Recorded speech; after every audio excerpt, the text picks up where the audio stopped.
Meanwhile, would Jesus shop at Walmart? Jesus said, "Do unto others as you would have them do unto you." But if these are our values, can we continue to shop at Walmart without insulting God? An ad campaign launching today, right before Christmas, using Jesus to attack the #1 retailer in the world. With us now, the pastor starring in that ad, Joe Phelps. Pastor, this seems pretty rough on Walmart. Well, it's not intended to be rough on Walmart, but it is intended to call Walmart to wake up, along with the people who shop at Walmart, to ask the question if Walmart's values are anti-family and are not the kind of values we as people of faith espouse. Should we shop there? It's a question everyone needs to ask themselves and determine for themselves. All right, you seem to be saying that Jesus probably wouldn't shop at Walmart, but I'm looking at Jesus' writings and I'm saying, well, would Jesus want folks to get a break on paying for goods and save on average $2,000 a year, as seems to be the case with Walmart shoppers? Would Jesus want to give 1.3 million Americans the chance to be employed, as Walmart apparently does? I think Jesus would be on board with that. You do? Well, Jesus also said, "Do unto others as you would have them do unto you." And it seems to me that people who shop at Walmart do want low prices, but not at the expense of their neighbors. Jesus told us to love our neighbors as we love ourselves. And when we shop at Walmart, we are taking our power, our money, and allowing Walmart to make our values for us. I don't think that's what the people want, and so we're calling on Walmart to be the kind of leader America needs today. All right, so you ignore the fact that Walmart does pay substantially above the minimum wage, that the average worker gets north of $10 an hour. I think the minimum wage now is a little north of $5 an hour. Would Jesus be on board with that, Pastor? The average Walmart worker makes several $1,000s below the poverty level. The average Walmart worker... Be careful, Pastor, be careful here. We're talking about full-time workers versus part-time workers. That's correct. All right. And so wait a minute, Pastor, I got to tell you. Walmart has recently allowed full-time workers... No, careful, Pastor. What you're doing here is you're playing with the numbers and then using Jesus to make your point, which is a little unfair. Let's step back from this and see if you can see anything that Walmart's doing that's good. Give me a couple of things that are good.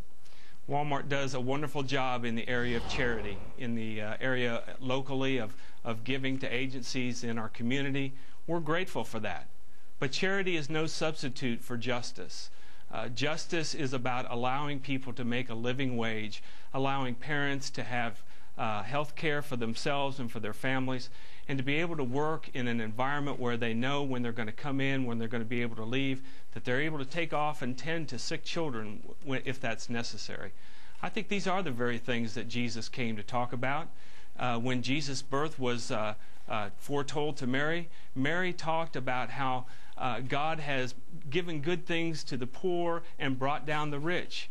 When John the Baptist announces Jesus' coming, he instructs us to do the kinds of things that God would want us to do, to bear fruit. All right, then to that point, Pastor, when there was a Chicago Walmart that opened up where there were, I think, 300 jobs available, and 25,000 people waited online to get a shot at those jobs, not a one of them had any sign that they would be chained to the cash register or chained to the shelves applying for those jobs. So would Jesus look at that, Pastor, and say, well, that's an evil company that has 300 positions and 25,000 sorry souls are applying for them? I think Jesus would look at that situation and see 25,000 desperate people who are willing to take jobs that are going to pay them less than a living wage. And the truth of the matter is that Walmart is the biggest game in town. As goes Walmart, so goes the rest of the companies in America. And so Walmart sets the standard on the kind of wages they offer and benefits they offer. And when Walmart's profit-making eventually becomes greed, I think God and Jesus have a word of correction to say. But you're not even addressing the basic issue that 1.3 million people are gainfully employed. You're not addressing the fact that people have risen up from the ranks in that company to be managers and district managers from what had been essentially cashiers and stock boys and girls. You're not addressing, and I think Jesus would step back and look at that and say, You know, that's a pretty big success story. And I think Jesus would turn it around, Pastor. Since you're mentioning his name, I might as well. And take a look at the good this company has done for a lot of people who left without a Walmart would be paying a lot more for their everyday product, benefiting tens of millions of Americans. On the whole, then, don't you think Jesus would look at both sides and say, you know what, net, net, positive? I don't. I'm sorry. We see these issues differently. Walmart has created a great number of jobs.